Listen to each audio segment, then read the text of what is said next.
আর sports official চ্যানেলে স্বাগতম। সাকিব আল হাসান বিদায় বেলায় নিজে কাঁদলেন, তার কোটি কোটি ভক্তদেরকেও কাঁদালেন। আমরা সবাই জানি সাকিব আল হাসান টেস্ট থেকে অবসর নিয়েছেন, যদিও তিনি চেয়েছিলেন তার নিজের দেশ বাংলাদেশের মাটিতে টেস্ট খেলে অবসর নেবেন, কিন্তু রাজনৈতিক কিছু কারণে সেটা মনে হয় সম্ভব হচ্ছে না। আর এই জন্যই ধরে নেওয়া হচ্ছে ভারতের সাথে সাকিব আল হাসান তার কেরিয়ারের শেষ টেস্ট ম্যাচ খেলে ফেললেন। লিজেন্ড সাকিব আল হাসান বাংলাদেশের গর্ব।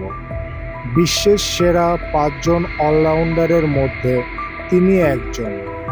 সাকিব আল হাসান বাংলাদেশ ক্রিকেটকে অনেক কিছু দিয়েছেন, কিন্তু বিদায় বেলায় তিনি খালি হাতেই বিদায় নিলেন। সাকিবের শেষটা আরও অনেক ভালো হতে পারত। ভারতের সাথে সাকিবের কেরিয়ারের শেষ টেস্টে তিনি 0 রানে আউট হয়েছেন। হয়তোবা তিনি মানসিক চাপের কারণে আরও অনেক বেশি ভেঙে পড়েছেন, যার কারণে সাকিব তার নিজস্ব চিরচেনা রূপে খেলতে পারে নাই। তারপরও সাকিব একজনই। বাংলাদেশ ক্রিকেট যতদিন থাকবে ততদিন বাংলাদেশের মানুষের হৃদয়ে সাকিব আল হাসান থাকবে।